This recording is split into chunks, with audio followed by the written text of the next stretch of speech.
Mission is on. You've been sleeping so long. No time for guns. No time to do wrong. Say the war is gone. My people be strong. Like we wake up, oh, wake up and do something. Like we try to settle things the way we need to be. You know, it's what we need in our love and control. And that's why unity is what we need in our lovely country, Mama Liberia. Every time we wake up as people of this country, citizens of this land, those of us who speak about patriotism, if we all can promote unity, we will be able to sit down and have civil conversations on issues affecting us daily, and we all going to come up with solutions. But unity is that bedrock on which we can develop this great country, Mama Liberia. Welcome to your favorite program, if it is your favorite program, by the way. This is not for me to suggest, but welcome. This is straight from the heart on Sky 107.1. Today is the 16th day of June 2021. Welcome. We're here. This morning, we're going to be speaking with two young people. We all know many of us who are, ardent listeners of radio stations, followers of, issues of critical issues of our country. We know the young people who mostly, try to step out there to weigh in on various critical issues. And many of them, are loved by their peers. Some are criticized based on their posture on many issues, their position on many issues of national concern. So this morning, Martin K. and Colley is going to be sharing platform here along with Mr. Julius T. Jason II. Julius is, by the way, an associate editor of the Parrot newspaper. Julius is also in exile.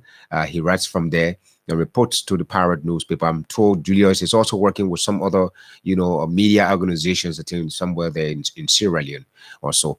Yes, but Julius joins us this morning, and then we're mounting to talk about this 15K saga.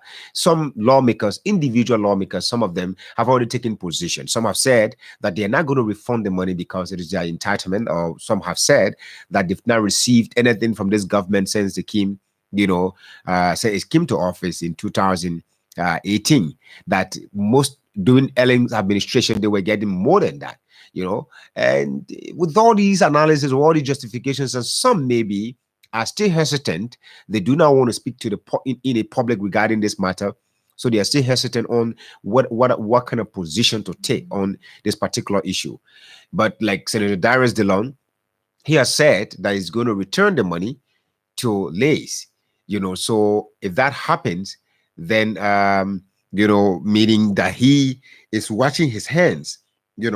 He's watching his hands off this particular money saga. So that's what he has said. And it's very, very important for you to, look at the situation today in Liberia, as many people, have said about this issue of money, money in the country. And people continue, citizens, while they wallow in poverty, while they wander around day and night thinking about solutions to their problems. And because all of us cannot enter the legislature. The citizens, all of them, cannot go at the Capitol building to represent themselves. All of us cannot get there in the chambers and talk, above our heads, because we want solutions to many things. The only way through which development can come and decisions making can come, that it doesn't have to be that every citizen must have a say, directly. But their say they have in the issues, in the solutions of this problem, of the problems, finding solutions to the problems affecting them daily, is to ensure that they cast their ballots.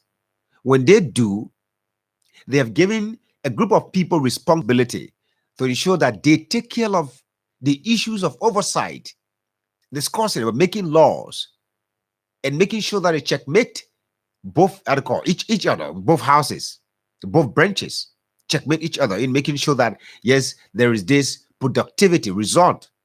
It should be about result-driven leadership. So when they do the election and everything, and the only thing they do now, they wait and see whether the people are going to represent them. But most often we've heard that reports of people, just lawmakers, public officials seeking their personal interest, is something that we mostly wake up to. Today, we're talking about $15,000 each lawmaker. According to information, that is outside budget spending. It's not basically that the lawmakers need that legally. They deserve that money legally. If they did, as many of them are justifying, why would the public even be concerned about the lawmakers receiving $15,000 and they should refund the money? Or better still, they should direct the money to other areas. Like yesterday I said, well, if they say it's for legislative engagement, the money is intended for legislative engagement projects, then there must be implementation. We must see some level of implementations in those particular, in their various constituencies. And they should not eat a dime from it, because it's not for them to eat it, it's for them to carry out projects in their various constituencies. But if it is not for that purpose, if some of them have used it already, or whether they have used it or not, but can we find anywhere in the budget that this particular money is mentioned? Is there something there? Of course, there's something for lawmakers to ensure that they, carry out projects in their various constituencies. But is it given that way surreptitiously as it was the case with the $15,000? It should be something legal that maybe it can be identified in the budget. XYZ amount. This amount goes to this constituency for XYZ projects. But in this case, it's a very critical one. So we're going to pause it. Now, talking about that, there's this thing out there. It's really not really too clear. But it appears to be the voice of the Senate Pro Tem Abochie. But after doing thorough research and background investigation about the audio, which I cannot play here, I realized that there is an old audio, by the way, somewhere around last year audio. But the comments made in the audio in question are basically the results that we see now. That everything about passage, the essence of the people, the reason why the people elected the people, is not for them to get kickback for every decision they make. That because most of the decisions are in the interest of the people, should be in the interest of the people, not are in the interest, should be in the interest of the people.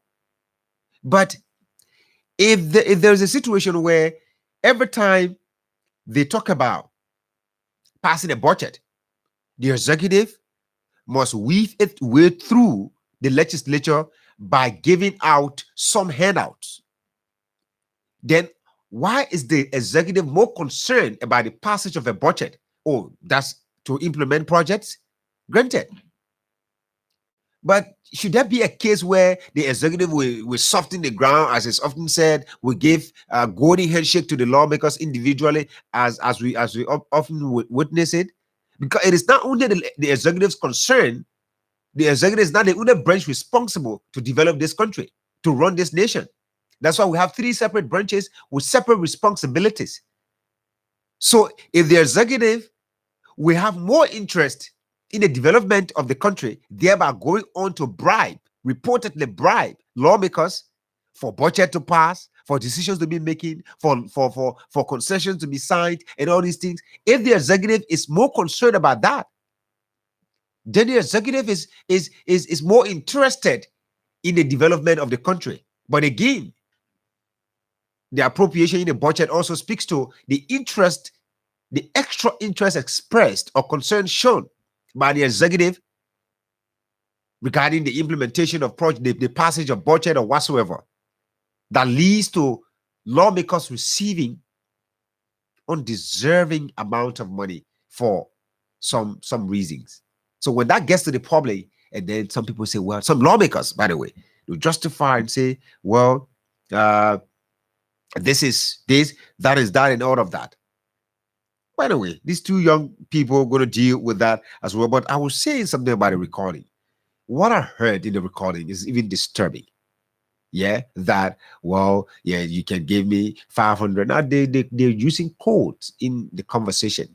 The 500 is not obviously 500 United States dollars, maybe $500,000, maybe another one with 350 maybe that's $350,000. Where that goes to the give this to the speaker and give my own. Then if I don't get my balance, that means I'm not going to do anything. I'm not going to sign any people. I'm not going to doing the recast budget. How much did you people give us? They'll give us this. When that happened, and this really. But of course, they some lawmakers doing the service administration who are now still in office. Some of them have justified that. Well, this thing is about the fact that we have had enough opportunities doing the service administration. This government has not done enough in ensuring that we get our support. Anyway, there are a number of things going on, and something is happening. The world over is affected by this COVID-19 pandemic, and the effect of the COVID-19 cannot be overemphasized, leading to the closure of schools, crippling economies, and making sure that people are prevented from traveling, even restricted. There's restrictions, some draconian laws or actions were taken by governments, both in Africa and other parts of the world, to ensure that this pandemic is curbed. But unfortunately, it keeps surging by the day. Right now, Liberia, the cases, are rippling again because of the fact that they maybe we've not been able to give it proper attention. We've not done enough in terms of protection. We've not done enough in terms of making sure that we all work in curbing this particular virus, the particular pandemic in our country. All right. So there are new variants of the COVID-19. There's a new variant of the COVID-19, and in this particular story, the Front Page Africa newspaper are going to give us more details on it. Now, there is this one called B117. I don't know whether that's how it's called. The Incident Management System has disclosed cases of the variant B117 in the country, and this one, according to the information, is the one that is raging in the United Kingdom and as well as somewhere in India. So there are 28 rates of death for the that's B117 COVID variant is 64%. Is 64% higher than previous circulating strains in people older than 30 years. A UK study finds. So the study was led by the University of Exeter in the United Kingdom. The IMS disclosed that the index case of the new variant has no recent travel history.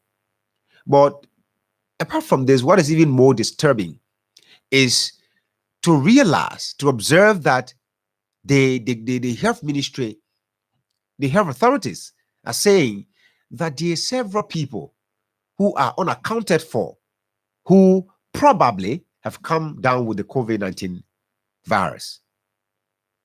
So that alone is fear by itself, that people are concerned about where are these people who are affected by the COVID-19 but are not accounted for.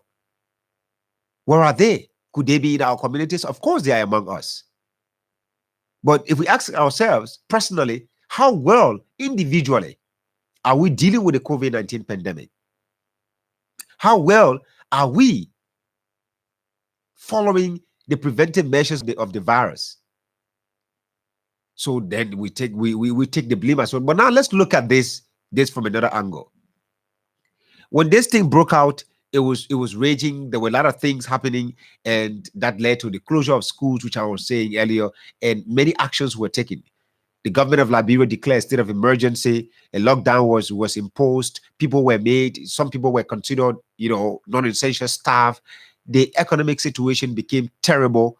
People expected that the government was going to reach out to them with some package, serious. I mean, in terms of stimulus package, the fund, in making sure that while you're home watching your television, having uninterrupted electricity as well as water, you can watch. Maybe while you're there, you can have money to eat, so you don't have to get out to go look for anything. So because the government wants you to pay attention to the preventive measures of the virus. Some stimulus package came. Till now, there's been no clear, explanation as to how that particular stimulus package was disbursed, was used, was distributed among the people. The last time I checked, the president spoke. It sounded like that he was not too sure of the figure provided him of the number of people that have benefited from the COVID-19 stimulus package. So it's very, very important for us to look at what will happen now that the education ministry is raising concern that if the cases continue this way, we may have to take some actions again, which we may be considered draconian, but those actions will be intended to protect our generation, to protect our citizens. So now, school authorities are asked to rapidly carry out their academic activities for the remaining months so that they can avoid an abrupt closure. Because even this information about people coming down with COVID-19 and the cases are increasing, if the cases increase, there's nothing we can do than taking these very steps that we took earlier to ensure that we get rid of this virus from our midst. Can we get rid of it? The world over is struggling with it. So let's take it from, let's ask another question. Is the government now preparing? Because as we often hear, time for war, you prepare for peace. During the time for peace, people do not prepare for war, but you do not live forgetting that it's not possible that actions, that certain things take place at any time. There's always a possibility. Everything under the sun is possible. So is the government now, as it's been reported, is the government prepared to properly take care of its citizens? Something that a stimulus package thing. Even right here in Ukraine town, just a stone's throw from Morovia, people are yet to even see agents of the president, the committee set up to distribute the stimulus package. How is the government preparing itself? Why isn't the health ministry doing the regular briefing? Now, these are things that we need to look at. Our responsibilities as people, when we have a chance, when you have a duty to execute, when you put someone over the Ministry of Health, that person's responsibility is to take care of the health sector of the country. So we started this thing on a very good footing, even though the government was selective of radio station, media houses to operate with at the time, despite the fact that this was a national concern, an issue of national concern. The government was very selective at the time. Now, what happened, what did not happen, we cannot state for a fact why the Ministry of Health could not continue the regular press briefing to ensure that people are aware, are usually updated, because it's been long. Except sometimes if it takes you several weeks or months before you hear the Ministry of Health, speaking on COVID-19 issues. The issue of the preventive measures, the education needs to continue. So it's very, very important for us to look at these things. If we now look at where we came from with this COVID-19 and where we are now as a country, the challenges associated with the virus, I think what our attention should be on mostly is making sure that we prevent until we get rid of it. And in order for that to happen, there should be a continuous reminder every day, enforcement. Right now, the government has not lifted the lockdown. It has relaxed it a little bit, but the measures, the things that were put in place during the lockdown, like do not get in a keke 2-person, taxi 3-person. How many police officers, how many security personnel out there that are aware, that are informed, that are instructed to ensure that that thing is maintained? Where are we? Here we are. We are slipping right back. And this may even be worse, according to specialists, what they say now, that this particular one is even worse than the previous variant. So it's scary, isn't it? It is. But well, that's where we are, and it is just, but it's very important for us to look at that. Let's hear you. Call us on the numbers 0777 107, 0777 221 223, 0777 221 223, 0777 107, 0777 221-223. The numbers you can call us on to participate on the program. Sorry.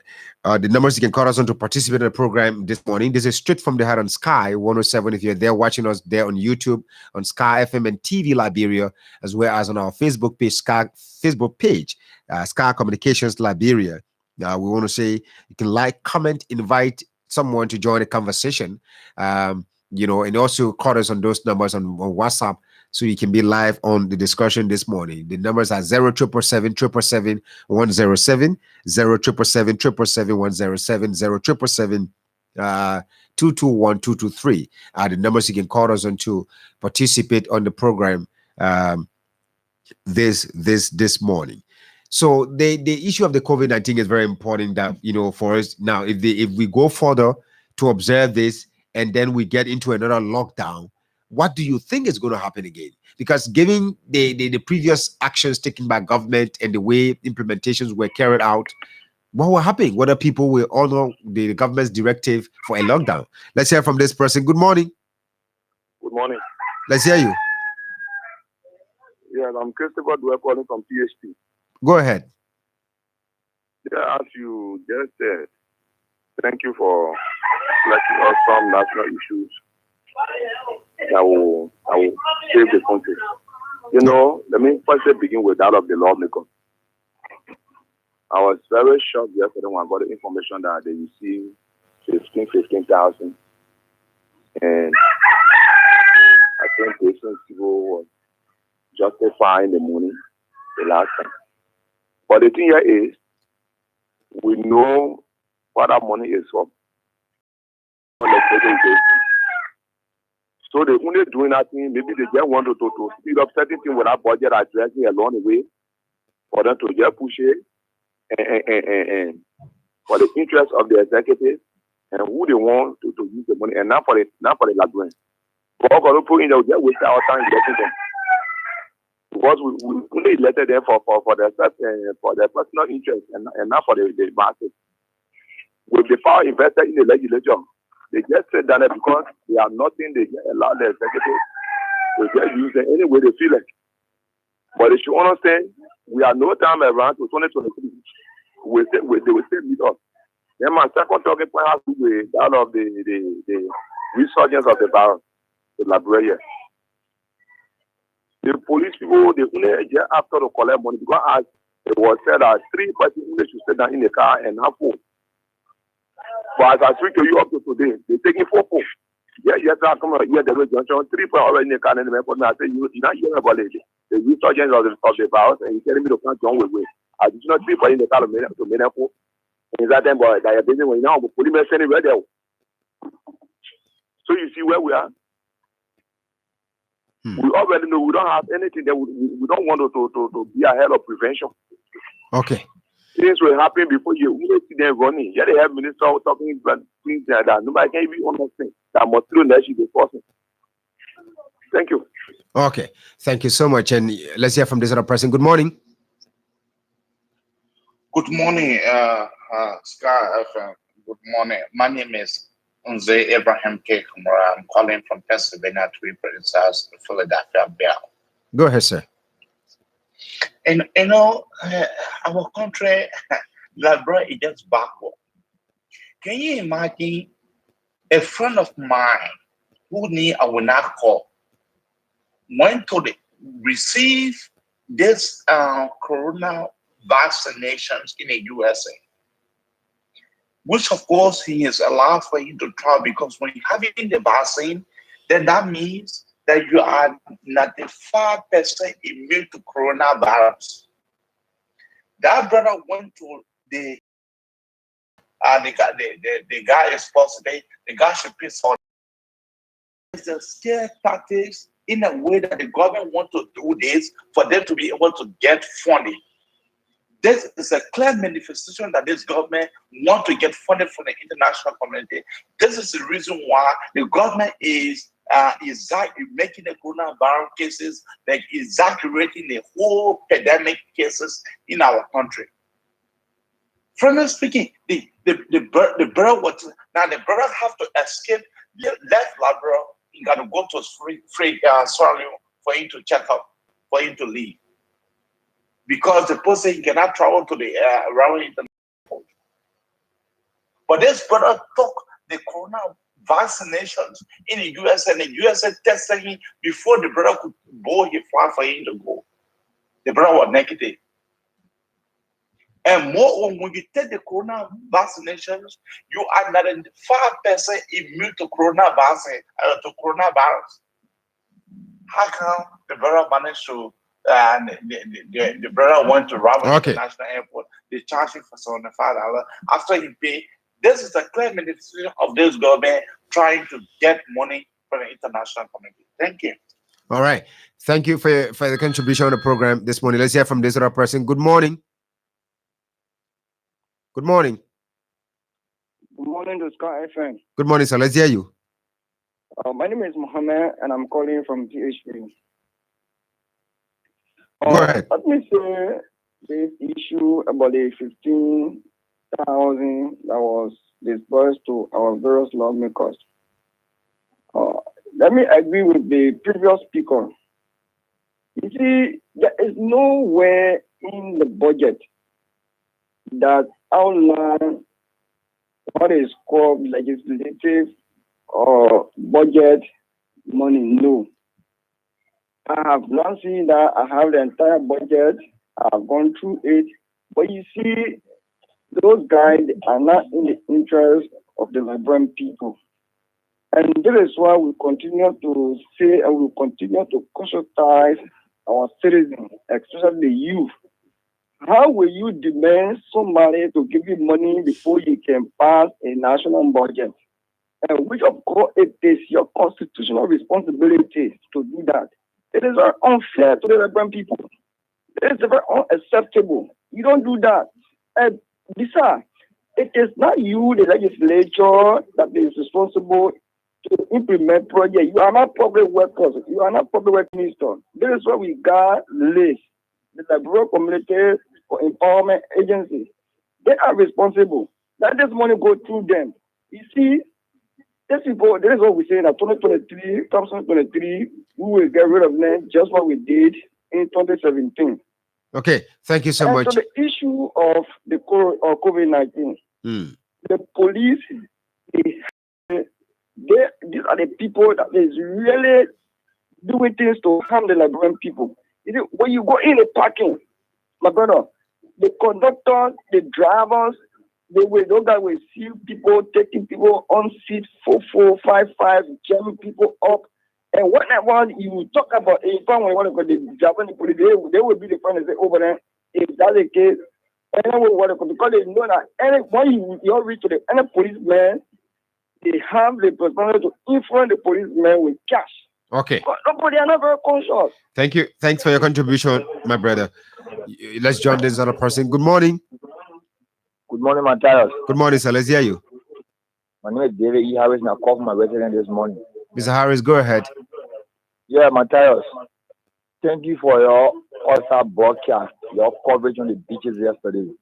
Thank you for bringing up coverage to the Liberian people. Thank you, brother. To the issue. My thing has to do with the Senator DeLong, because he was on record for saying that only his salary he will receive 5,000 from. Anything that is not of his salary, anything that is for development purposes, he will refer the money to the institution that is responsible for development. If he received the 15,000, then my question is why he received the 15,000. I think they're not being sincere to us. I think the executive too in with those guys. When the executive take money allegedly, when they steal money, they will want to divert money to those lawmakers so they can keep them quiet. The next issue has to do with the coronavirus. Matthias, I think MP would have to come out in collaboration with Liberian National Police and Transport to start instituting measures.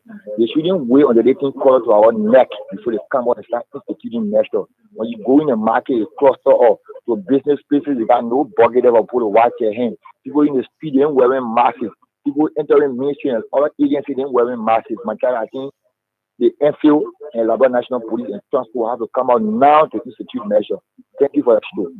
Thanks for the contribution. And that's where, most of the time we appear to be passive people than proactive people, because we put some measures in place. Apart from what we put in place, there are measures that the World Health Organization, spread all over the world, that countries adapted so that they can prevent themselves from the COVID-19. That's what we should be doing than ignoring them. Good morning. Good morning, sir. Good morning. Let's hear you. Yeah, my name is Emmanuel Boa. Actually, I call from Norway. Go ahead, sir. Yeah, I'm concerned about this COVID-19 that we are all fighting. And I think if our authorities don't do well to put on measures that will curtail this thing, will get in serious trouble in Liberia. Because you can hear from South Africa, there's prevalent there now. Uganda is also having problems. And these things are being exported by human beings. Yeah. And so just we think about India today, what has been happening there over the few months that have passed. And we have a lot of Indians that are trooping in Liberia. So you see, our authorities have to be very careful, because this thing is reducing now little bit by little in Europe. And definitely when it gets escalated in Africa, we will have serious problems. And Liberia will not be exempted. So I think our leaders need to do something about this. And the radio station, the FM station, like you are doing, we need to continue to emphasize it so that our people will realize that this disease is a serious thing. We don't need to joke with it. So please let us continue to inform our people to be on the alert. Thank you very much for having me. Thank you, Boa. Thanks for the contribution. I was talking about the measures. World Health Organization came up with setting measures, preventive measures that countries around the world are observing, are following. So what you can do, adapt those measures, put them in a simpler form that the population, your citizens, can understand how to go about observing these things. And that's what I think we should not avoid right now, because I think we've done that largely to an extent that we've ignored everything that we were told. Let's hear from this person. Good morning. Good morning. Good morning, Mr. Pele. Let me say thanks to the Scar family, for putting more emphasis on the COVID issue. What I think government should now start to do is to engage our international partners to see how well they can speed up the donation of vaccine to Liberia. I'm much concerned about the vaccine because our population, majority of the people, right, when it comes to believing and living by those rules and regulations that are put by authority, it's a serious challenge. For example, someone said the police should tell them that there should be 3 in a vehicle. Why that announcement was made, everything. No one force you above 18 years to know what is right for you. To get in a vehicle, 4, 5, or 6, or even a keke carry station. Nobody forces you to get into it. So why don't you, instead of waiting for the police, why don't you stay away from getting into such a vehicle? You say police. So it's hard for us to take action to protect our own life. So I don't government needs to do let's up the vaccine thing. Like I was saying yesterday. I'm so sure that up to now we then should not have the vaccine. Someone wants to take our vaccine, we don't know where to go. And the Minister of Health is not saying anything about that. So but Pele, yes, sir. the vaccine, the thing about the irony is that you want to take the vaccine. Listen to the passionate way you're speaking about you wanting to take the vaccine, while some people are even expressing skepticism. You cannot access it, but when you're traveling, it is available because there's money involved. Yeah, that's what's happening. $75 involved. So we prefer save the people that are going to other countries than those that are within the country. So I think you turn around and tell the Minister of Health, come on, please tell us where the vaccine is. We want to take our vaccine. Because I bring to my brother, hey, go to the market. We ask me, in fact, up to today, some people are saying there isn't enough COVID in Liberia. But we beg the Minister, please tell what the vaccine is or when. Thank you very much. All right. Thank you, Pele. And also, Ibrahim Political Module says, thanks for the topic on the discussion. I'm watching you live from the Office of Veteran Bureaus of the most talk about Bakugbe Avenue in Dole community. Black Diamond is watching. Bobo says the system has the problem. David E. Harris says, "Good morning, Matthias. What is the Ministry of Transport, HERF, and the LNP doing to institute measures on KK and taxes in the marketplaces?" Boma Air Best Man is watching from the USA state in Maryland. Ruben Harris says, "Good morning, Matthias, following from Brooklyn Park, Minnesota." Let's hear from this other person. Good morning.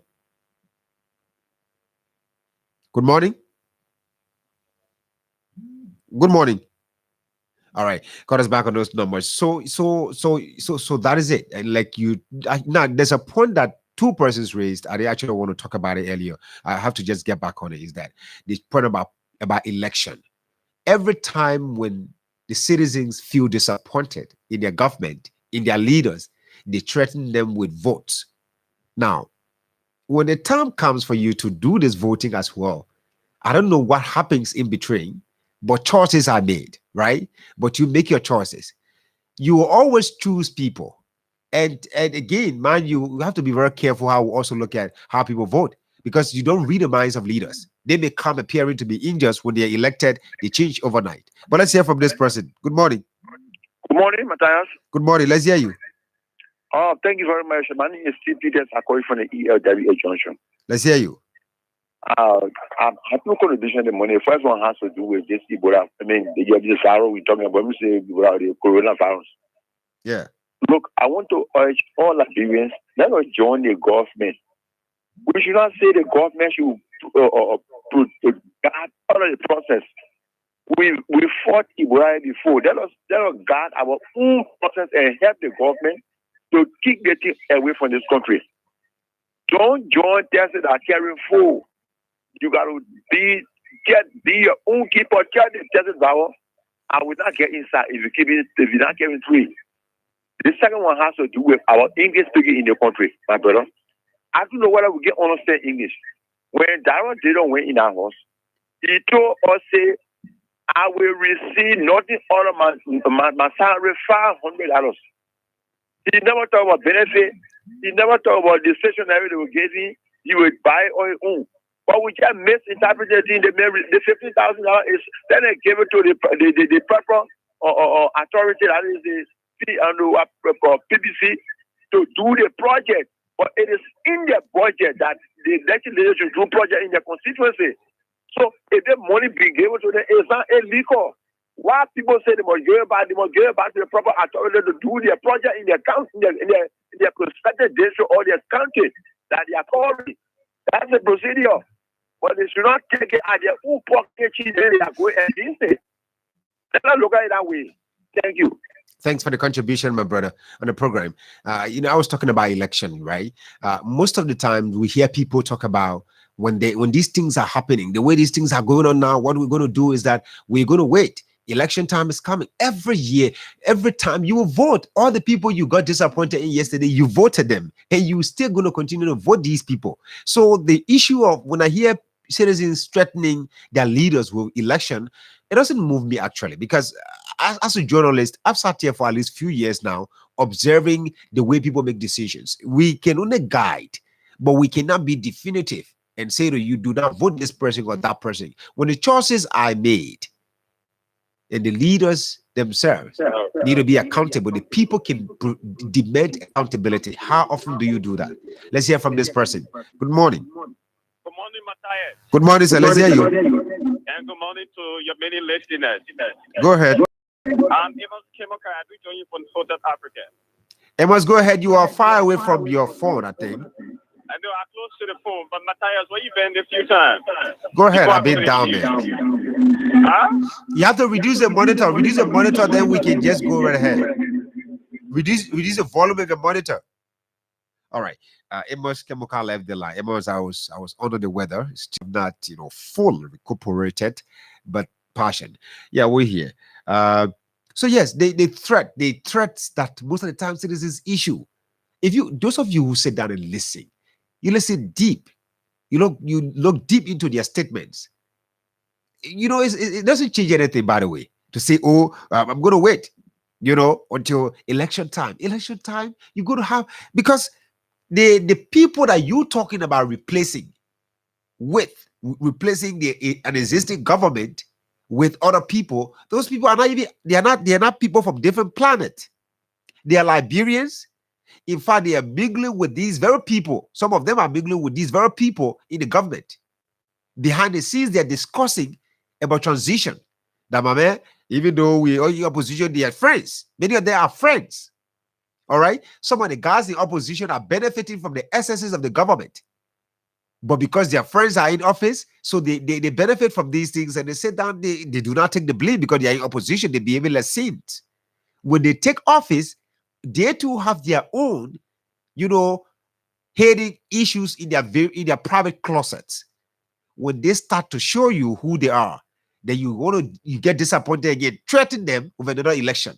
You go back to vote.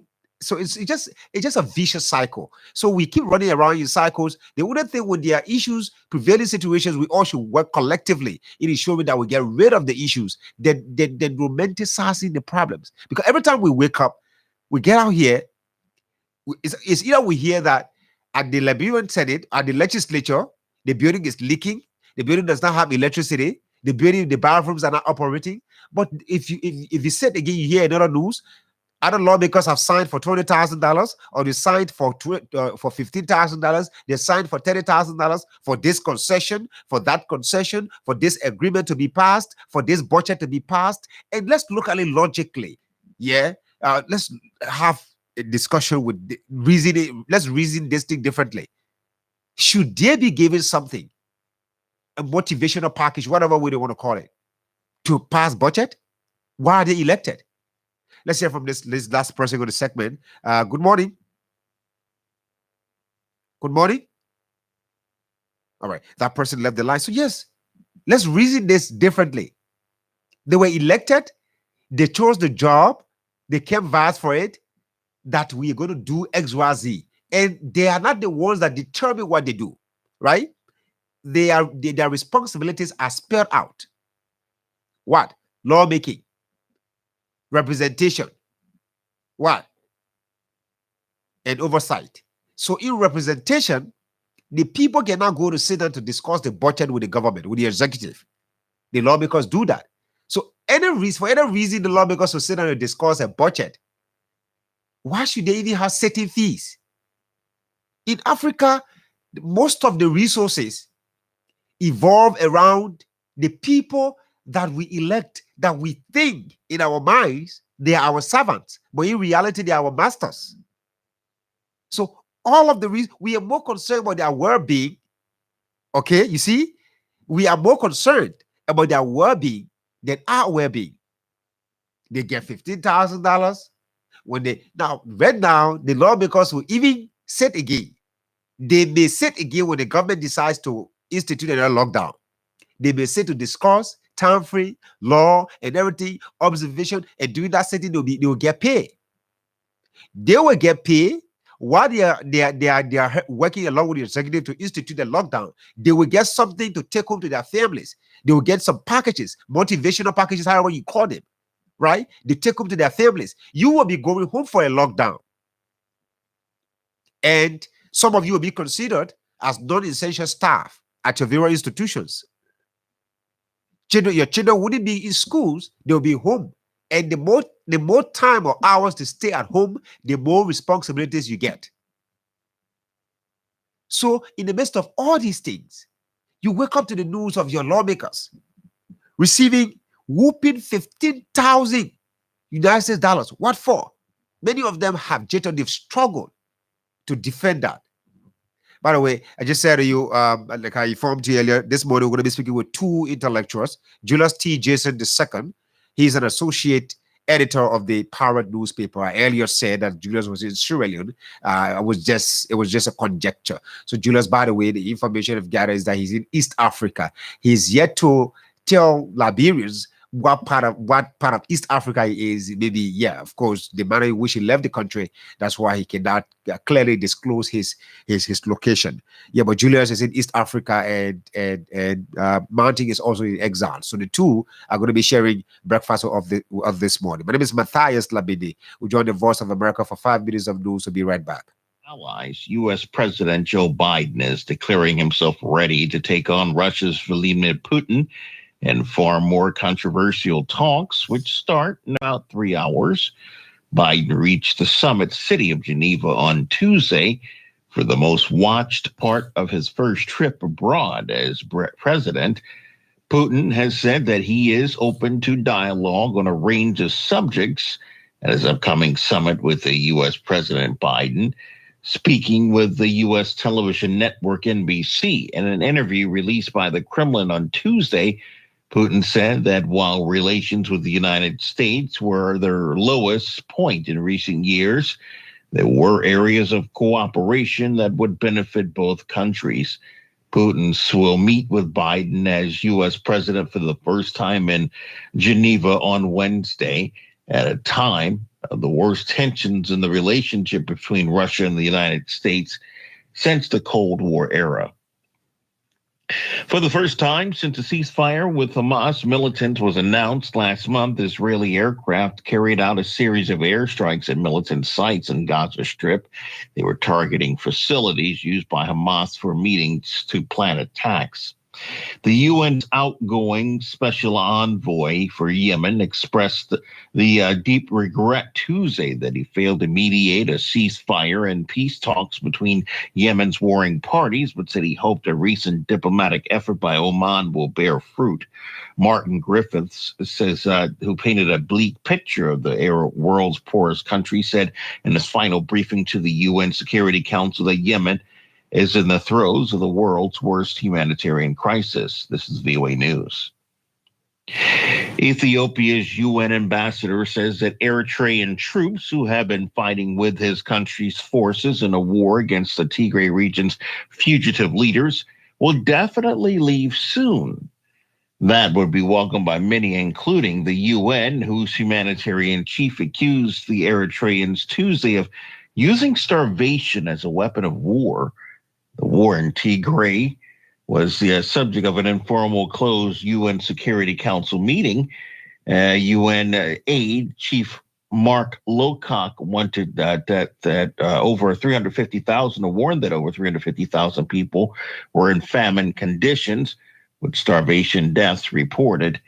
Ethiopia's ambassador said that there is a food insecurity, but disputed the famine-related data.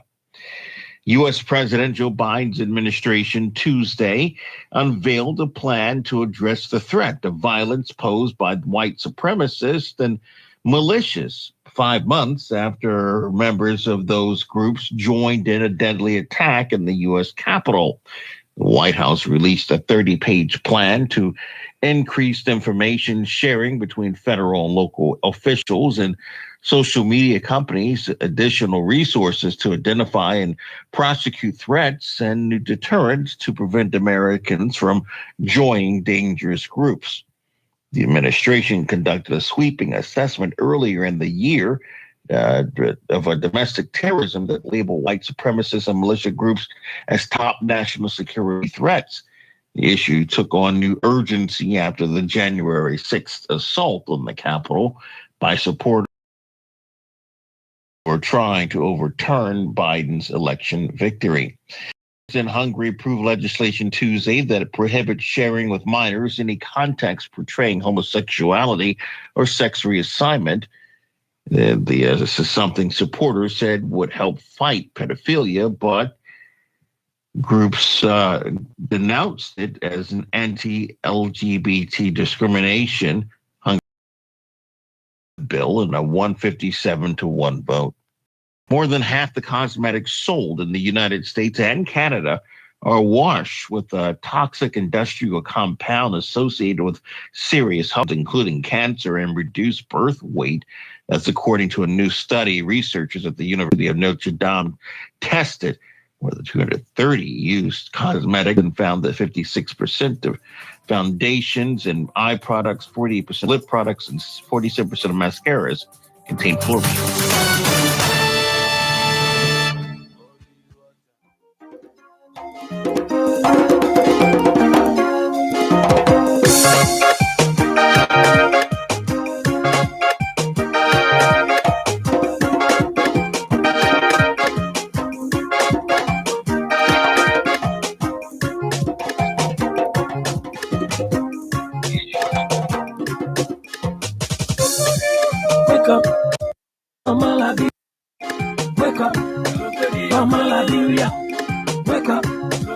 Mama Liberia, wake up.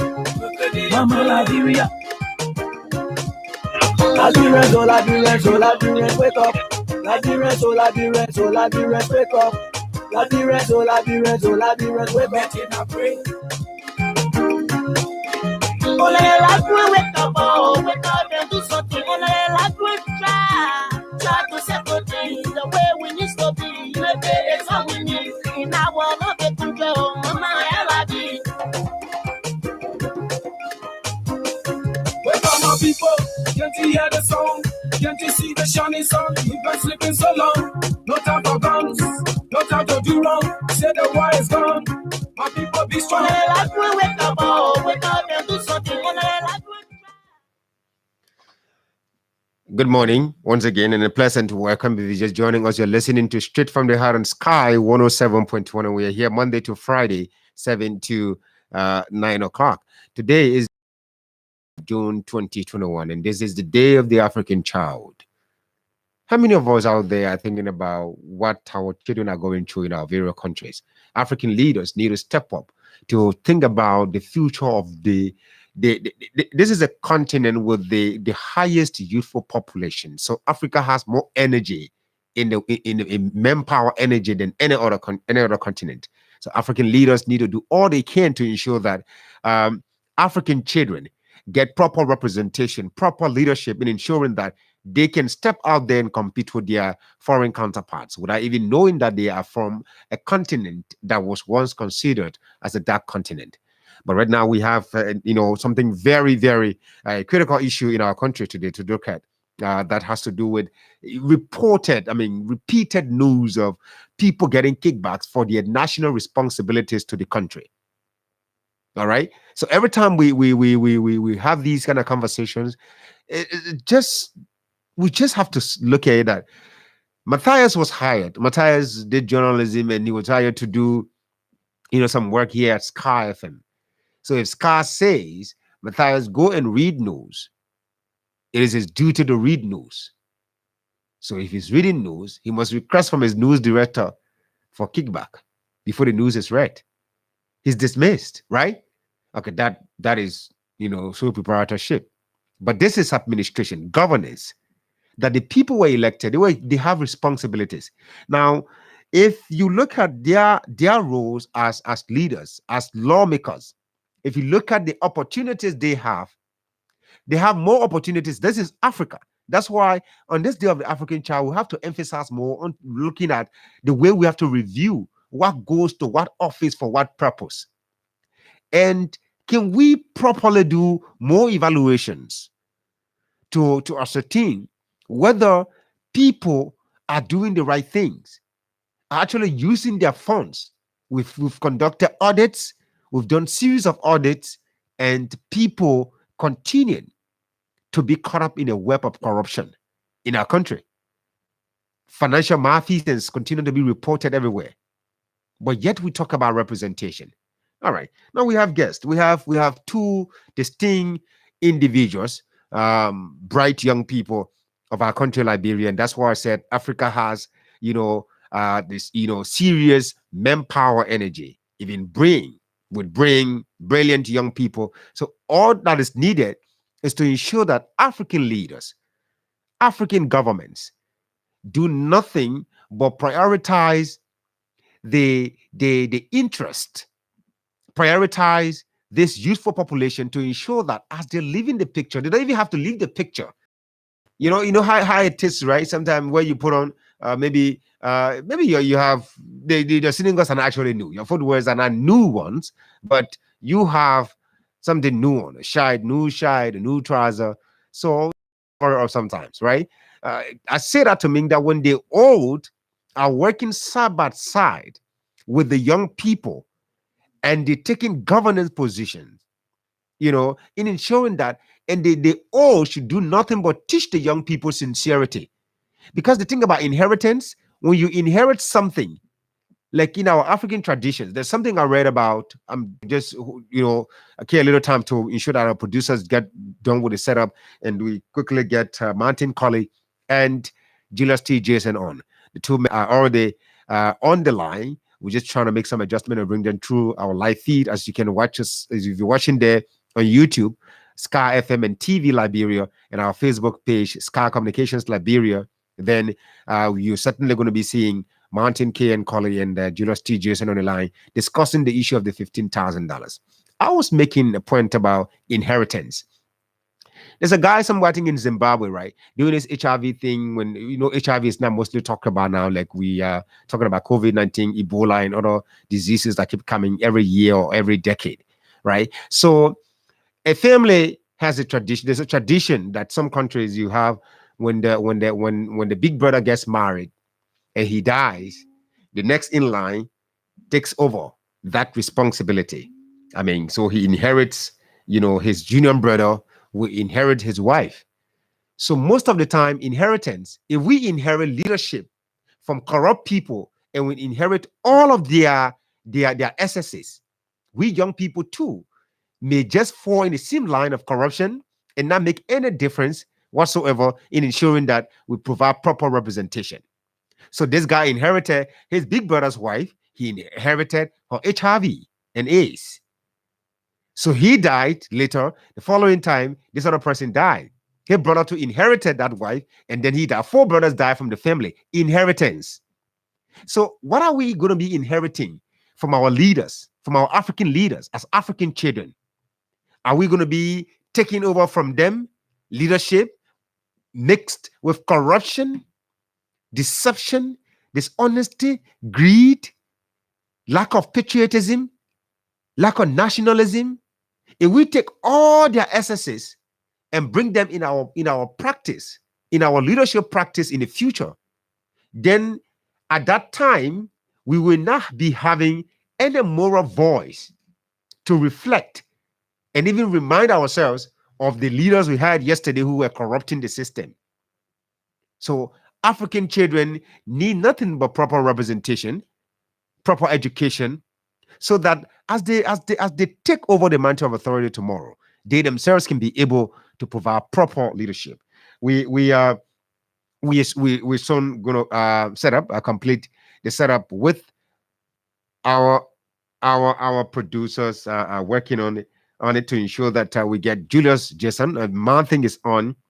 Julius has left, but we're gonna get Julius back on as well to ensure that they join the conversation. So yes, if Martin, I really wanted to start with both of them, starting with their own thoughts on this year's Day of the African Child, since they are all young revolutionaries, great writers and speakers as well. So to start with their own thoughts on the Day of the African Child. So if Martin is there, let's put Martin on and start the conversation with Martin while we bring Julius too as well. This is Straight from the Heart on Sky 107.1, and we are here Monday to Friday, 7 to 9 o'clock. My name is Matthias Labindo. We've highlighted a number of issues. So here we are today talking about COVID-19. Every time we talk about, most especially today, the Day of the African Child, education is very important for us too. We cannot overemphasize the need to educate the African population. Even nations like the United States, great countries around the world, that have a highly populated citizenry, you find out that many times they struggle. They are still struggling, by the way, with the COVID-19 situation in their various areas. They are still struggling because it's something that is very terrible, despite the education. So if we cannot pay more attention, if we think that by putting information out there for the first time and saying you should wash your hands, you should do the one, that is enough. That is enough. And we just say 1 time or 2 times and leave it. Then we may just slip right back into reactivating that information like we're just starting it for the first time. How about maintaining it? How about everyone working diligently, serving in whatever capacity they were asked to serve their nation, serving in that capacity to ensure that they lead, to ensure that they themselves leave legacies. Are we not concerned about legacies? Are we not concerned about what people say about us when we leave office? What are we concerned about? We're more concerned about what we get now, because that's how it seems to me. that many time for so long we have seen that African leaders are more concerned about what they get, how they can, quickly get themselves in range that when they leave office, they can be able to take care of a number of things. So right now, let's join Martin K. and Colley. Martin is in exile. Martin is the chief convener of the Voices of Exile. Martin is a student activist. And Martin is among many young intellectuals in the country, of Liberian intellectuals, whether home or abroad, that have gained interest in this 15K saga, controversial 15K saga at the legislature. Martin, it's a pleasure joining us this morning on Straight from the Heart and Sky. Welcome, Martin. Good morning. Good morning, Matthias. Good morning to Sky FM family. It is my pleasure to always join you from SI to talk about some of the critical national issues in our country. I just want to appreciate Sky FM for the great job in the interest of our country.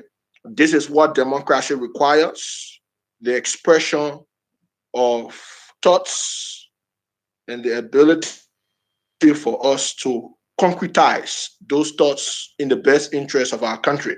Like you rightly say, I've been following your program. Today is the Day of the African Child. Let me observe a moment of silence in honor of the uprising in South Africa, the Soweto uprising of 1976. In 1991, to honor the courage, and resilience of the African children. Currently in Africa, we have 400 million children. But the fundamental question is, what are their socio-economic conditions? Are they faring well? The answer is no. More than 90% of 200 million children in Africa are living in extreme poverty, Matthias. Them are malnourished. African leaders will have to divide our resources to improving the livelihood of those kids and securing a new future for them. So on this Day of the African Child, I just want to extend my compliments to all African children, the 400 million African children, the 400 million children across Africa. We honor your courage. We honor your resilience.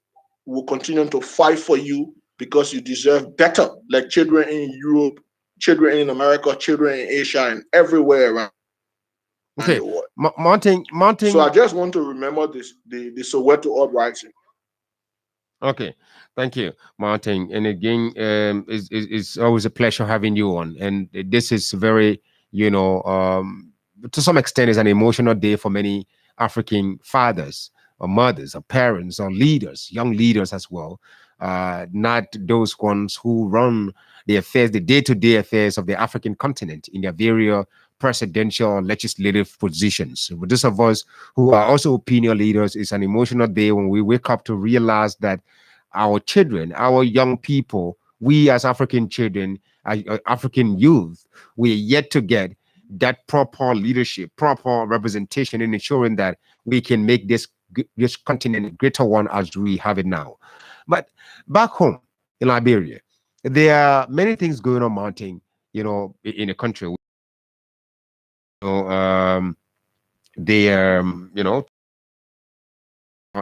As our area.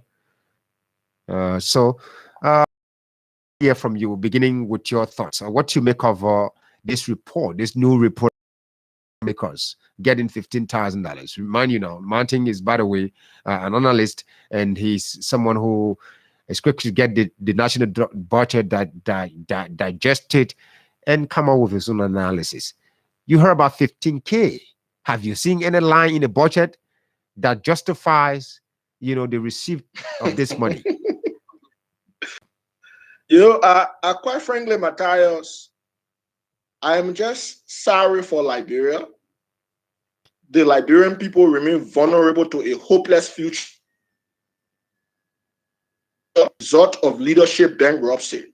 I want to repeat, the Liberian people, over 5 million Liberian people, remain very vulnerable to a hopeless future as a result of leadership bankruptcy. Like I said in my latest post, Liberia has a legislature of indigenous vampires and economic predictors who have decided to leash on ordinary people. About 2 days ago, Matthias, I woke up to this news of 103 lawmakers distributing 1,545,000 among themselves, which is pathetic in the midst of COVID-19, in the midst of scarce resources and competing priorities. Lawmakers are begging 15,000 each when civil servants haven't taken pay for several months. No drug. Health facilities around the country are closing. Schools are challenged as a result of funding constraints. In the midst of all these contradictions, Matthias, the highest form of injustice is to rob your people in such manner. But let's go to the specifics of the 15K, because the Liberian people deserve to know the facts. And for us, we believe in truth-telling. This is the journey of our advocacy. Now, what is this 15K? First thing I want to say, Matthias, in the context of the budget, which is in line with the 2009 Public Financial Management Law, that money, quote unquote, legislative engagement, falls under the PSRP framework.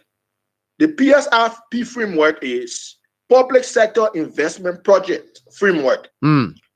There where you have all the public projects or government funded projects, right? So the question is, the fundamental question, Matthias, is whose responsibility it is to implement legislative projects or quote-unquote legislative engagement. Okay. Also, Mr. Julius T. Jason, Africa, respectively. Julius Jason is one person who's also interested in this particular discussion. Julius is speaking to us via IMO, while Mounting is joining us via WhatsApp. So the two are weighing in on this 15K issue. The unfortunate thing, Julius cannot see me, but I can see him clearly live on our Facebook and YouTube page. So I'm watching you, Julius. So don't feel nervous about it. Yeah, but welcome, Julius. Good morning, Julius. Let me hear from you too as well.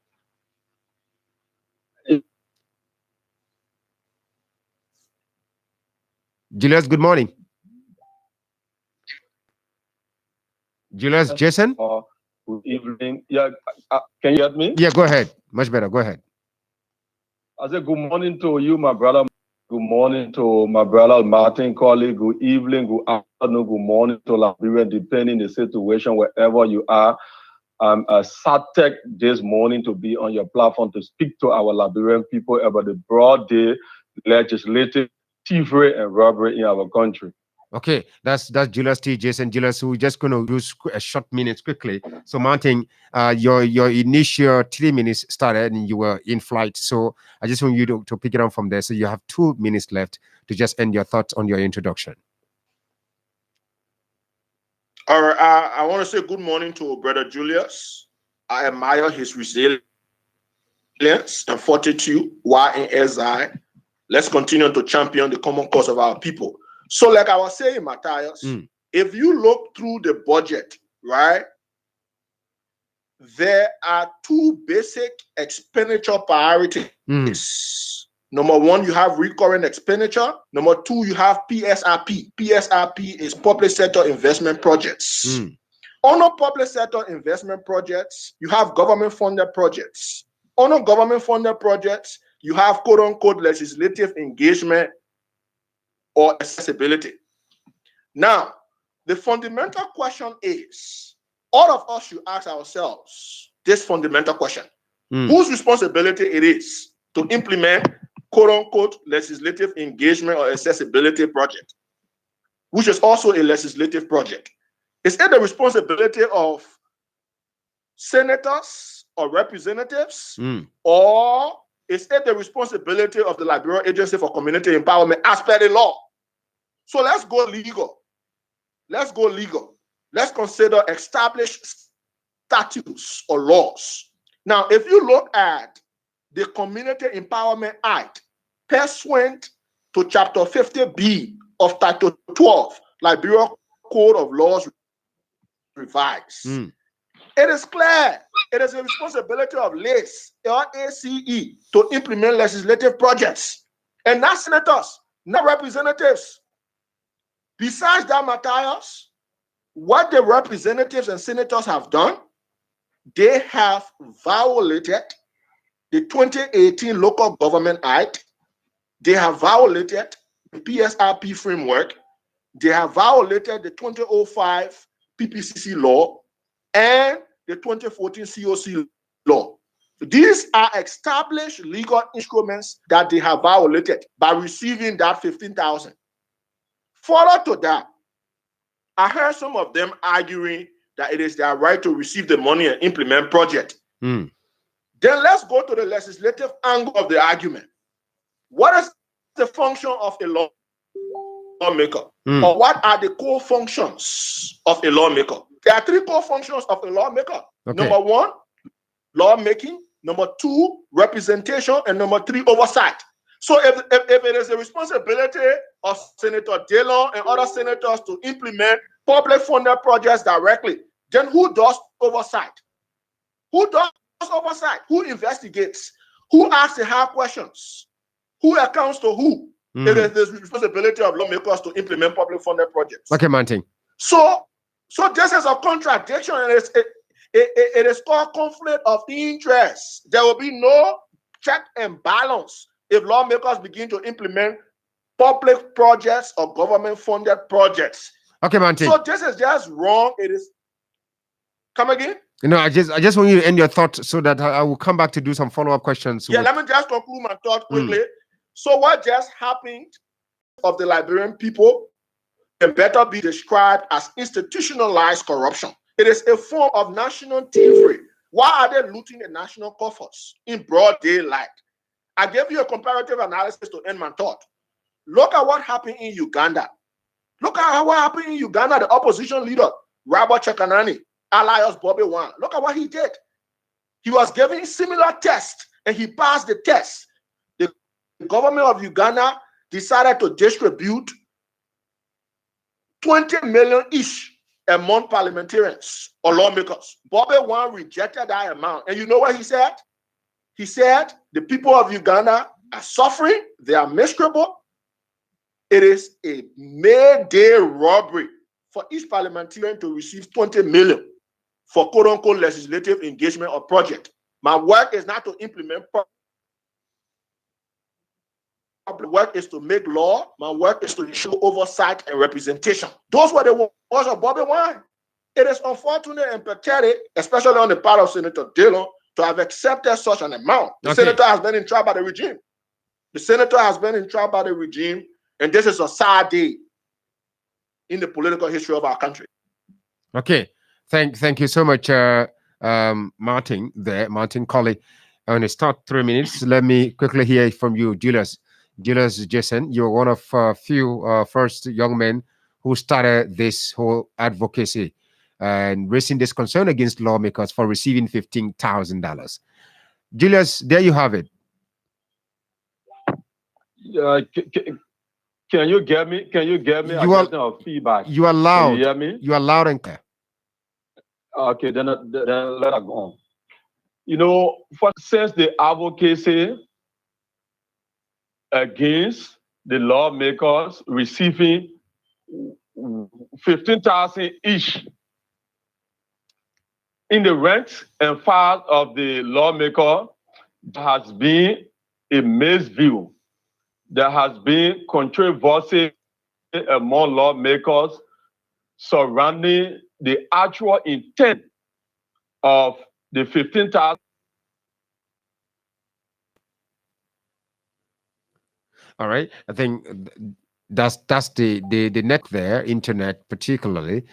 So Julius is there. He's speaking to us also from exile. He's laying the basis for his own point. Yeah. But it's actually intended for legislative engagement / legislative intervention. The controversy among lawmakers surrounding the intent of that money.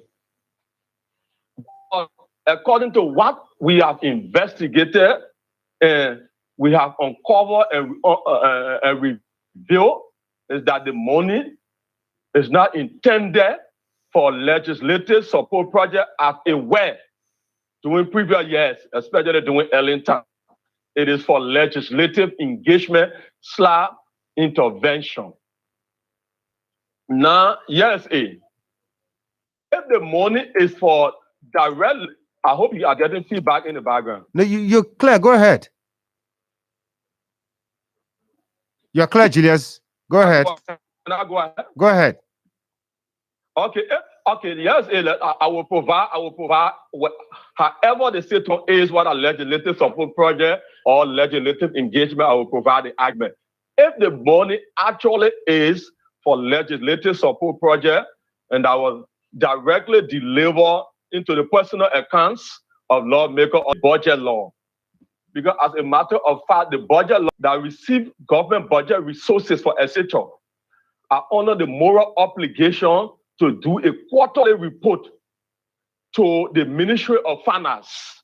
So if the legislature will now be receiving budget resources for development purposes, instead of leaving it with the express prerogative of the executive, what that means is that the legislature will be subjecting her authority to reporting directly to the Ministry of Finance instead of the Ministry of Finance reporting to them into implementation of the budget, especially when it comes to development purposes. That is a violation.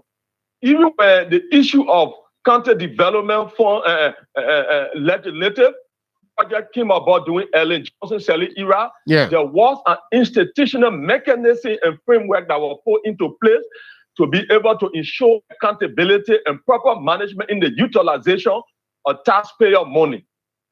And to also ensure that the legislature does not step able to execute a responsibility that is not constitutionally delegated to them. That's why they work alongside with the districts and the constituency and consult the intent of which project they want. And they forward that proposal to the executive. Then an arm under the executive called the Liberia Agency for Community Empowerment goes about and she does the implementation process. And at the end, they report to the Ministry of Finance. Then the Ministry of Finance report directly to the legislature that has oversight responsibility. But now for the lawmakers themselves now to be taking money and doing development from the budget, it subject the authority of the legislature to reporting directly to the Ministry of Finance, which should not be. But let me say, actually, we have established for all indications, because we listen to Sir Joseph, we listen to Akara Gray, and we listen to some lawmakers, and they have all agreed that the money is a legislative engagement. Instead of legislative project. Let me just conclude for in 30 seconds. Stop on that in 30 seconds. Legislative engagement. Legislative engagement is something that is done during reset period when the legislature is on reset. It is not where when they on reset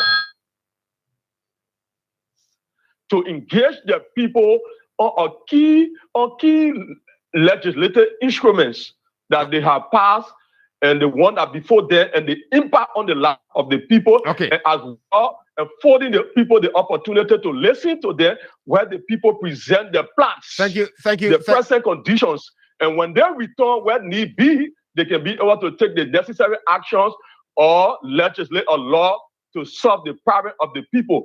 And when they are on reset, the government of the Republic of Liberia pays the legislature for including the salary allowances or benefit to include what we often wrongfully term as agricultural break and again agriculture money for agriculture Okay, funds Julius. for development for them to get into development. That agricultural fund that they gave them when they on reset, it is actually intended for legislative engagement. Julius, your 3 minutes have expired. Let me conclude. My thought to legislate a particular law, also of what they already receiving when they on reset funds for legislative engagement to give to themselves 15,000. Says a lot about the criminal intent about them that they're receiving dual payment. They're receiving double payment for the same legislative engagement. Thank you so much. I just want to inform you, the viewers and listeners out there, that we are having some interaction with the live Facebook feed there. But what is good is that the YouTube is very clear. So Sky FM and TV Liberia, that's our YouTube page. You can just log on there. You're going to watch the show very clear. Martin, I want to get back to you. I have one question again. Now, this whole discussion about this money, they have received the money, and there are a lot of information provided, documented information by law that this was a violation. Can we consider this as a bribe from the executive to the legislature to implement, to take a certain legislative action that is also the responsibility of the lawmakers to do without receiving a bribe? If it is a bribe, that means it's corruption.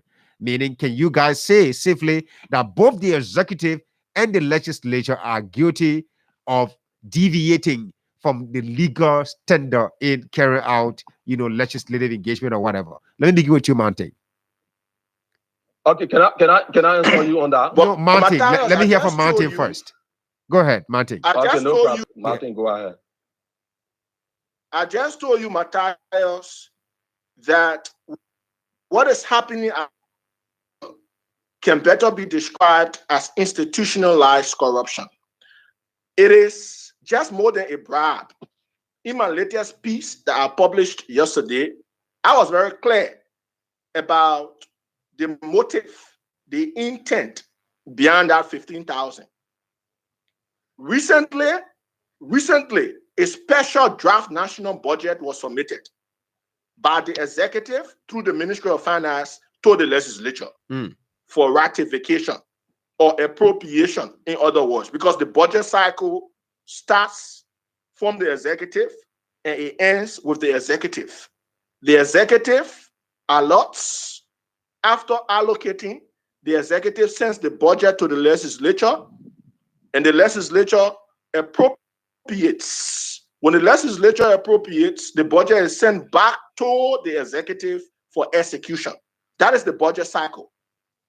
So recently, a draft special national budget was submitted in the tune of $305 million United States dollars. This is a special budget because we are now transitioning from quarterly budget to annual budget to yearly budget, because our budget year usually starts in July and ends June of the succeeding year. But now we will be beginning from January to December. So our budget year or our fiscal year is transitioning. So this budget was recently submitted, to be specific, $301,549,495. And let me tell you, Matthias, President Weah, Minister Samuel Twe, Nathaniel McGill, Pro Tem Albert Chie, and Speaker Chimba want this budget to pass without any delay or hurdle. And let me inform the Liberian people that this budget will pass at a 5G speed. I repeat, this budget that was just submitted for passage, this budget will be ratified at a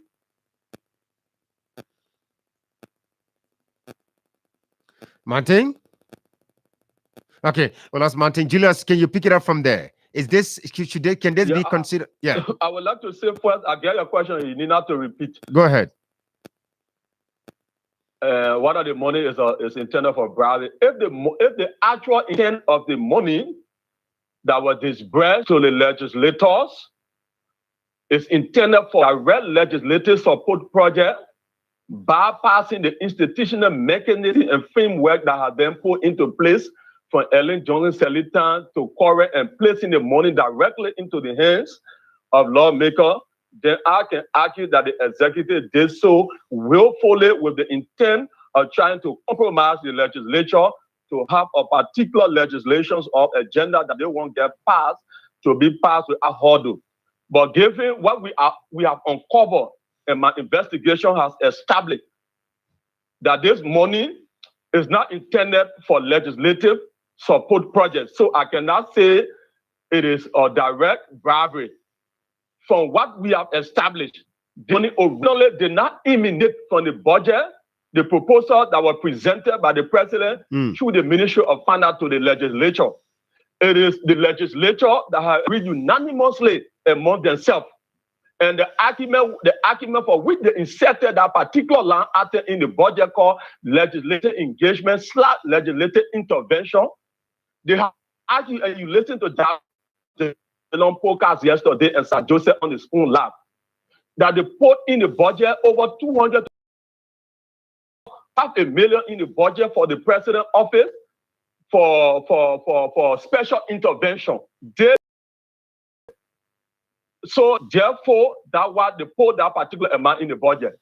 And it tells the extent to which the legislature is, let's say, in the execution of the oversight responsibility. Because if you argue that you put over 200 to 300,000 in the budget for each land ministry and agency for the minister to use for professional services, and you do not know how the lawmaker use that money at his discretionary will to benefit the country, it is your responsibility as lawmakers to invite all the officials for them to state to you what professional gap, what professional deficit in terms of capacity gap that they have at the various land ministries and agencies, for which that they will need $200,000 to $300,000 US to hire professional service, to hire consultant.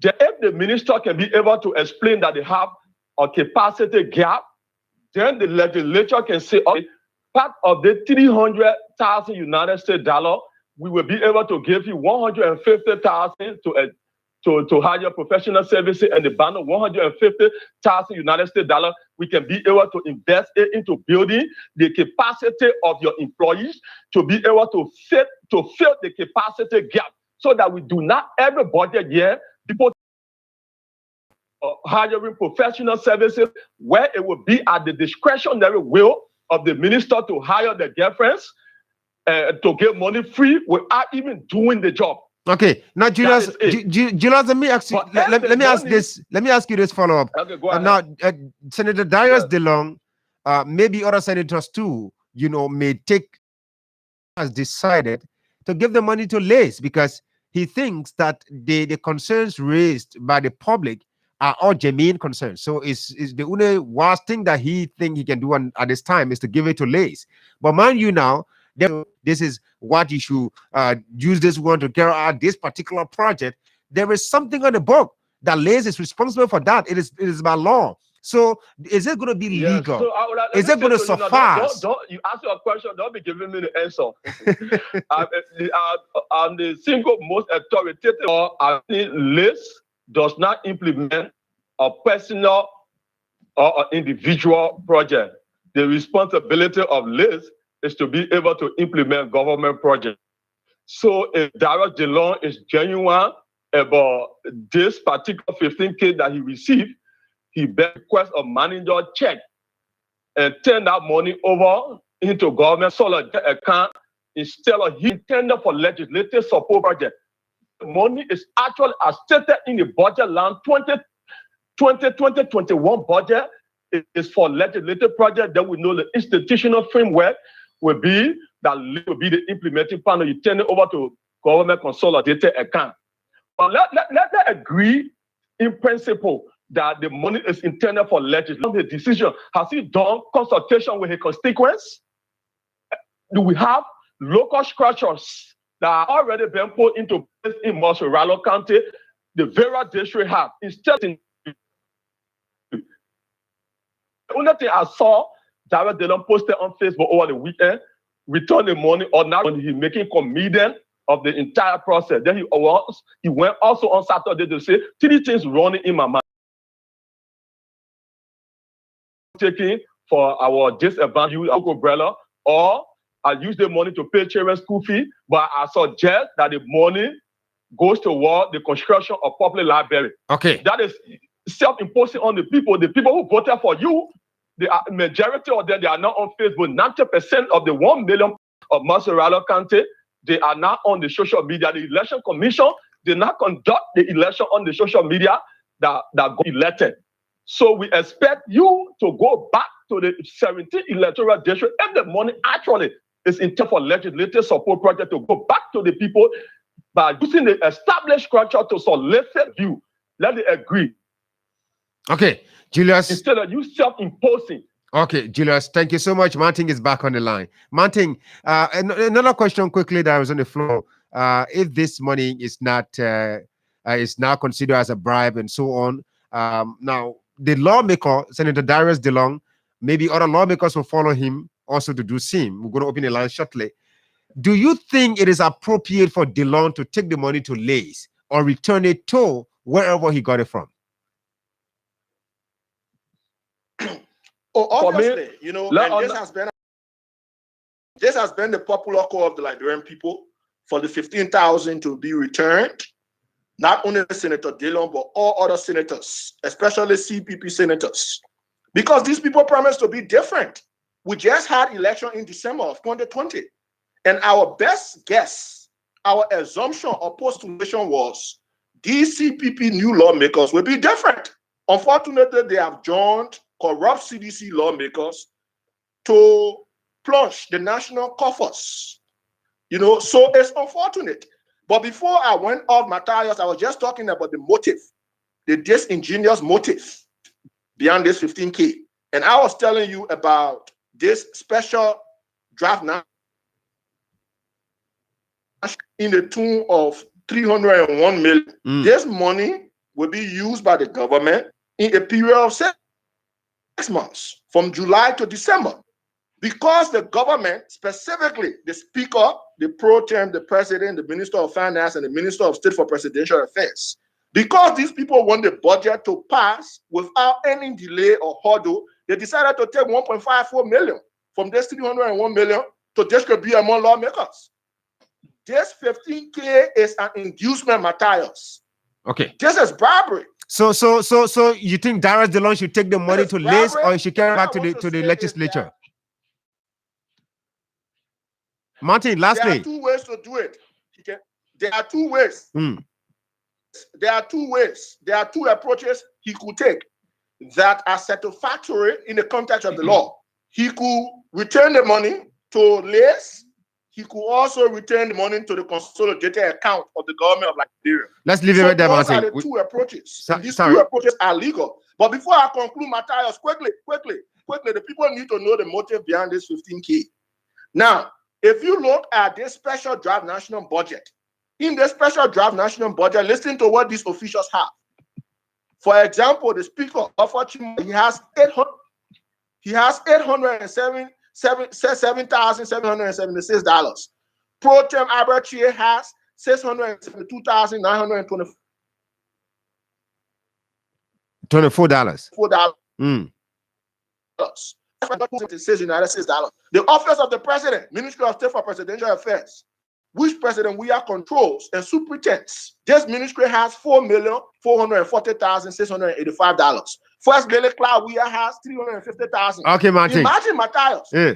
Look at this appropriation. Look at what they gave themselves. The legislature, the House of Representatives, for example, has $12,861,987, while the House of Senate has $5,797,084. So they appropriated this huge sum of tax dollars to themselves. And listen to what they gave the people, for example. The National Disaster Management Agency, they Liberia Water and Sewer, they appropriated just $440,880. So you see and who are the leaders in Liberia are? Okay. This is the motive. Thank you, Martin. Thank you. If you do your calculation, Matthias, to conclude in 1 second, Matthias, if you do your calculation, what can 1.5 million do currently in the midst of COVID-19 extreme poverty? 1.5 million can pay 10,300 public school teachers. 1.5 million can pay 7,725 nurses. Martin, we gotta hold on there 1.5 and engage with the public. 1.5 million can Thank you so much. He's Martin. can provide financing facilities for 7. Thank you, Martin. Martin. Thank you, Martin. Martin, you have to hold on. I gotta open the lines quickly. Yeah, Julius, you want to say something for 1 minute? Let me just chip in. Let me just chip in 1 minute. Yeah. Let us not we got to be extra careful to not personalize this conversation. Julius, all right. Oh wow, he really, I think he was coming hard somehow now. Talking about we should be careful not to personalize the conversation. I don't know from which angle, but let's hear quickly as they're listening or watching live. Let me quickly read out this comment from my man Kaba Manju. Kaba said, Matthias, when the fan is spinning and the current goes off, the fan will still spin for some time before it finally stops. This is the case with the case of Senator DeLong. The light has finally gone off. I saw it coming and I warned on his Facebook page and he blocked me. Here he is, giving 15K to Liz on his mandate. Doesn't suffice to remedy his political predicament. 07777 221 I have two great intellectuals, and to be honest with you, we have all the time in the world. Let's hear from you briefly. Good morning. Yeah, good morning. Good morning, sir. Let's hear you. Yes, I'm Lawrence Askimaya, speaking from 10th Street, Snapper Hill. Lawrence, go ahead. What Julius and the other fellow colleague are saying, they are in the right direction.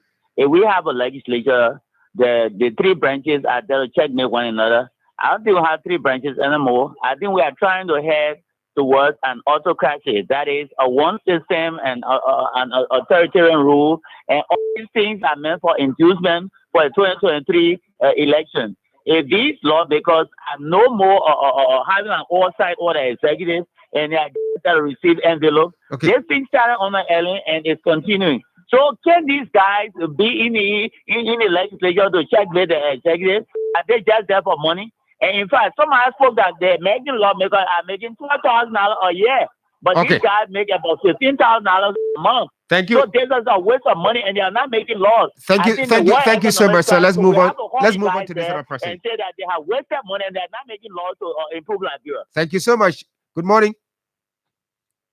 Good morning. Good morning, sir. Let's hear you.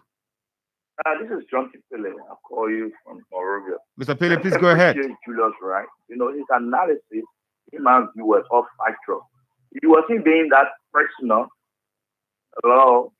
Go ahead. Yeah, after that thing, he wasn't being that personal. You were looking at a real issue then.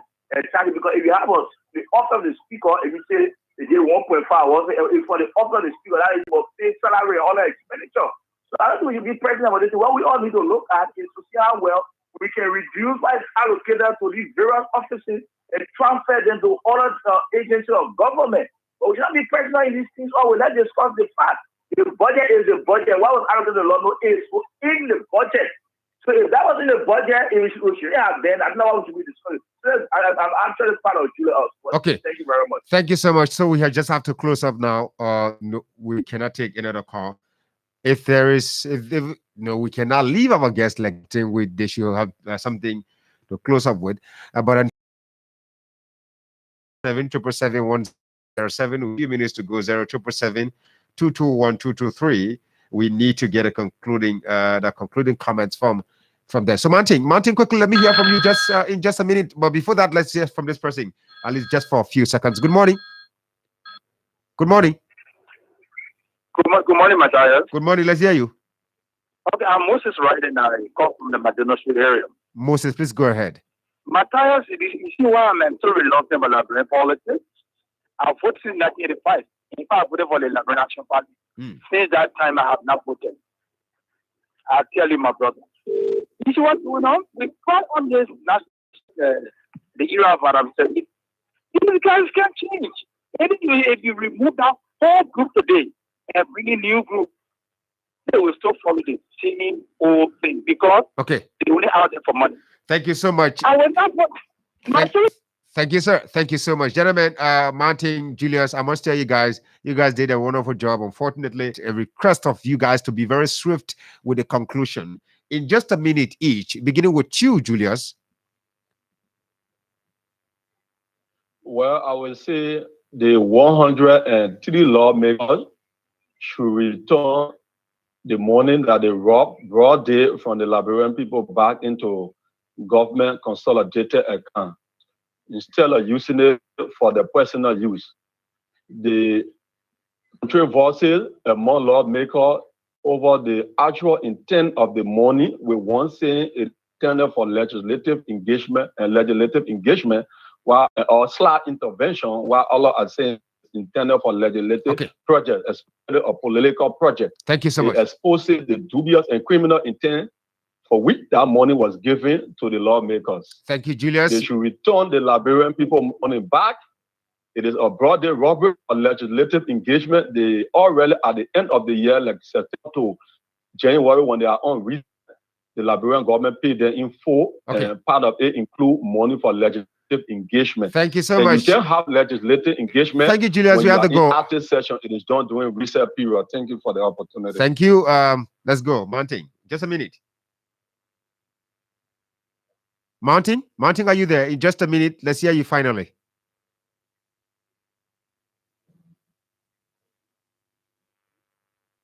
Yeah, Martin, go ahead.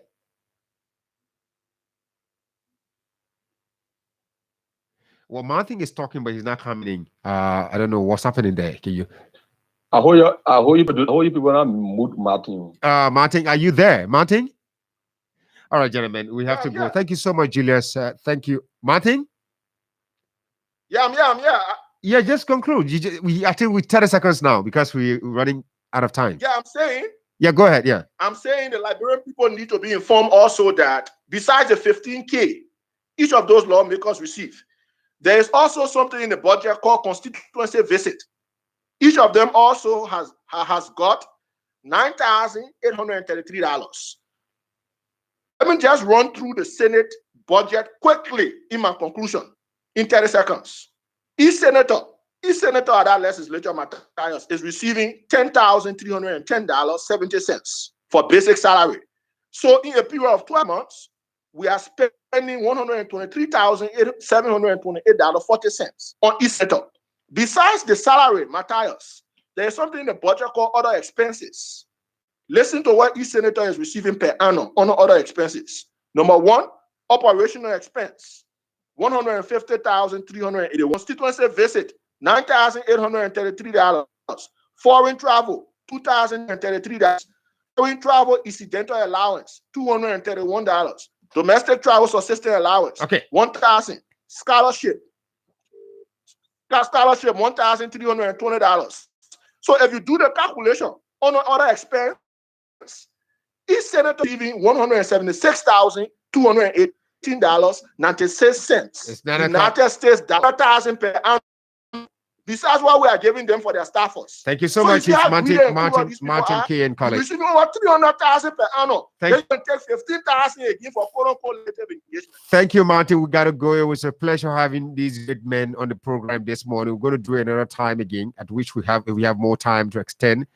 We have the opportunity to extend time. We do that. Thank you so much to Julius T. Jason II and Martin K. and Colley, both great sons of the soil. Liberia, the great writers and speakers as well. It was a pleasure having them. My name is Matthias. But before we leave, Dr. Charles Burley says to us today, the better tomorrow of your dreams begins with what you are doing today, not someday. Now, most of the people say, someday I'm going to be better. Someday I'm going to be better. The better tomorrow you envisage, you must be able to prepare today so that you can get that tomorrow that you dream of all the time. My name is Matthias Labi. Have yourselves a wonderful Wednesday.